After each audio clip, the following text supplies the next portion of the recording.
Well, hello again, ladies and gentlemen. Took a little bit of a break there for a while, a couple weeks. Stupid health. Just cannot keep it on track for more than 2 or 3 weeks straight. But we're up back on our feet again, and we're going to see about doing something here. We've got a bit of a problem with the gas pedal linkage. Again, 1978 Toyota pickup. Ooh, getting old. As you can see, the gas pedal is missing. The pedal itself. It's supposed to bolt to the floor down here. And there's a loop that goes over that rod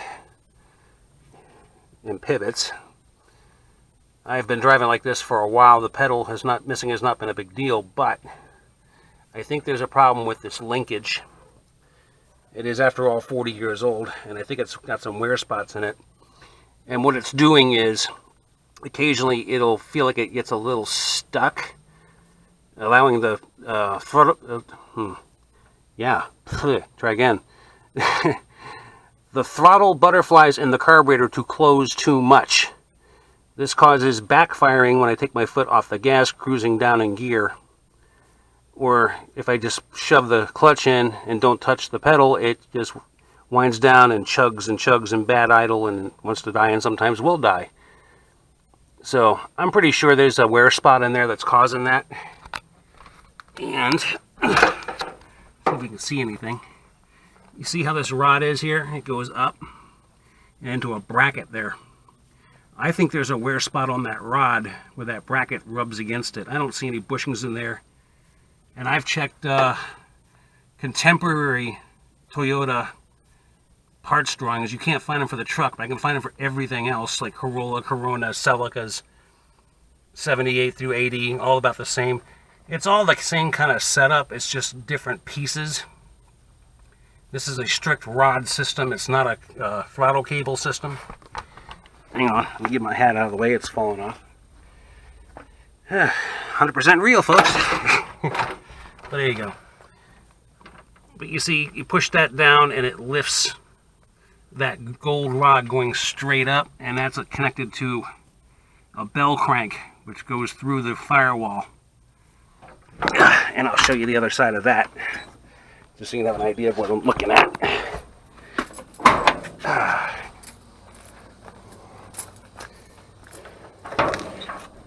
There we go. And there's the other side of that bell crank, which goes to another rod with ball ends on it. This one I fabricated, but because this one was worn out. And it comes over here to another bell crank, and there's a bracket on the firewall it rides on, and that's what turns the throttle in that direction. So you can see it's all rod. Well, why don't you just convert it to a throttle cable setup like the later ones? Well, yeah, I don't have that kind of money. It's a great idea, but it's not going to work for me. So at least what we're going to do is get these two bolts out of here and try to get that rod disconnected from that piece. It should have a clip on the end, a spring clip, so it shouldn't be that hard. Famous last words. But we're going to find out about that. We're going to remove it, take it out of here so we can get a better look at it and see what we got going on. Stand by. Okay, that wasn't so bad. There's the assembly. Here's the ball for the pivot. It looks okay. I don't see any actual wear on it, which is stupefying to me. But that's not where I suspected the problem was. I suspect the problem was in here. So let's have a look at this. Let's see now. And normally it goes like this. And there's that slot there. Oh yeah, look at this. I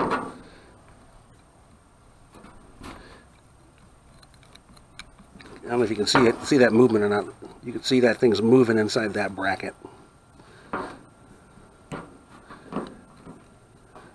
The other side actually doesn't look bad, but this side definitely has got some wear. And it's probably from, again, being pushed on sideways down here over time. Now, I don't know until I get this apart, but I suspect there's a groove worn in this rod. So we're going to have to get this little pin out of here in these washers and take it apart and find out what's going on. Okay, let's see.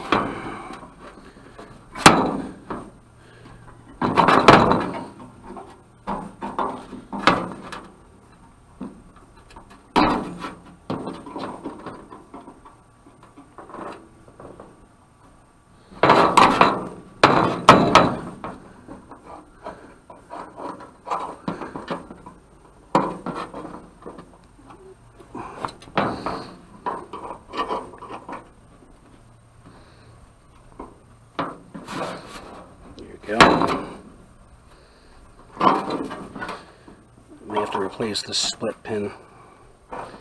God knows what it's going to do. Get it straightened out if we can.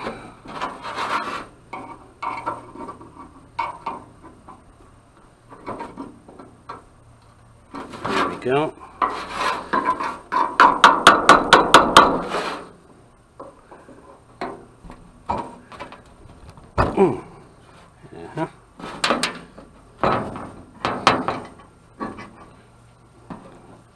Two washers, big one on the inside.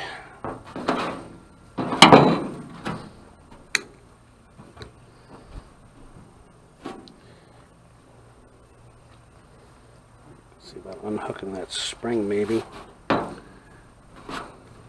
Oh, there she goes. Might not have to. There we go.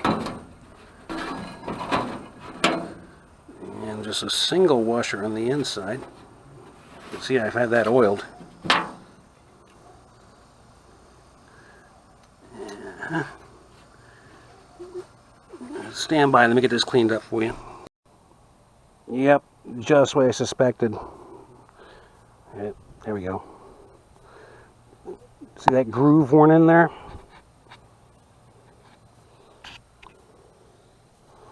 I'm going to about 3 hands here to show you something.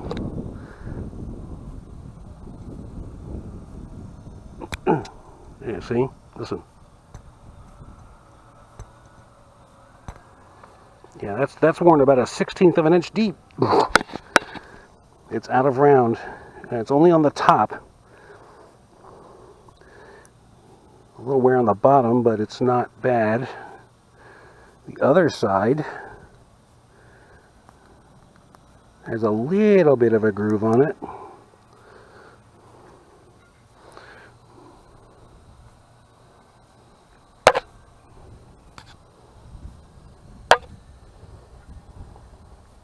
But yeah, it's on the bottom, I think. Let me see.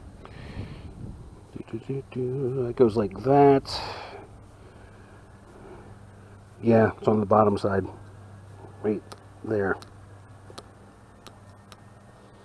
So, what do we do about that?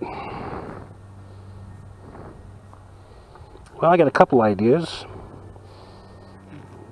I could throw some weld at it and build it up and grind it down until it's round again and put it back together. Or I could measure this rod. Let's see what that is. Let's see what these holes are. And see if I can't find some sort of bronze bushing to go in there to take up the space. That would take a bit of engineering. Don't know. Gotta make a decision.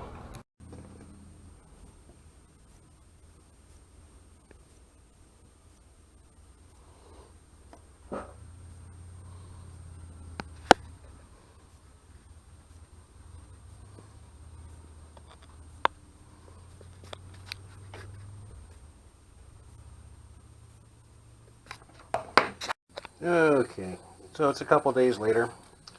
We did some fishing around at the hardware stores and stuff, and I would have preferred to have gotten a sleeve over this or a couple of little flange bushings, but not going to happen. Because this is 7mm, and you just can't find that stuff in metric around here. Closest SAE is 9/32. I actually found a brass tube with a 9/32 inside, and it's just too sloppy. And I'd have to also drill out the holes to make it fit. So, we're going to keep this as original as possible. What we're going to do is, ta-da, yeah, something we're not the greatest at. Got a Harbor Freight 90 amp flux wire welder. And the idea is going to be to go ahead and weld this gap up and build the metal back up, and then grind and file it back down to round so it fits in the hole better. It doesn't flop around.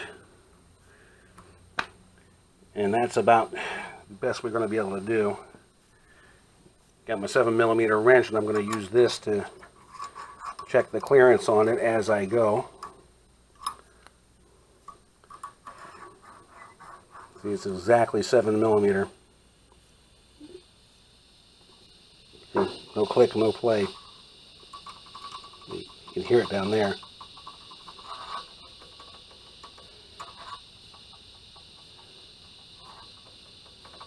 Might want to do this end a little bit too. I'm not sure yet.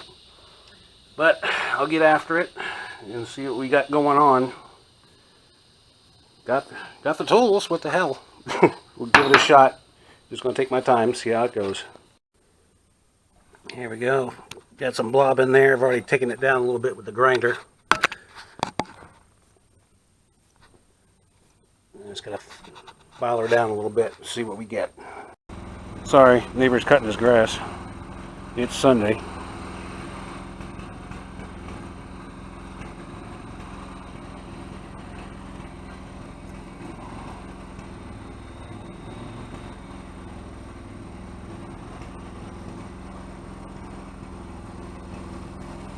It's a little rough, but it works.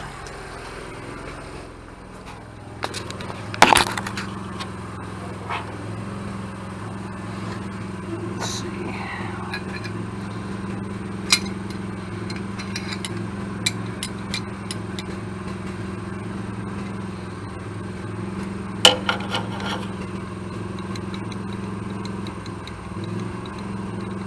There's maybe a 30-second of play on there, but once I get the washers and the pin in it, that'll partly go away. But not bad. Alrighty then, back together.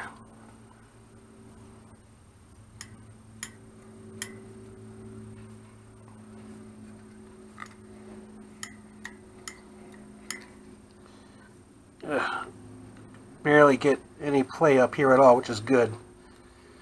I found a thick aluminum washer to go in here. This had a nylon and a steel and a steel. I'm thinking one of the nylon's missing, but can't do much about that at the moment because hardware store is closed today on a Sunday. Got a new pen though, yesterday. But that's hold it nice and tight. So I'm going to get back in the truck and do a test drive. Hey, bonus feature, 2-day cold start.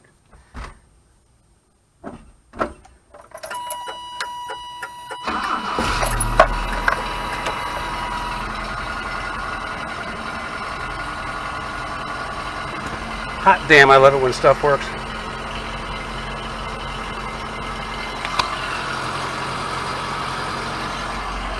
Lowered that high a little bit too. I'll be back. Well, test drive all good.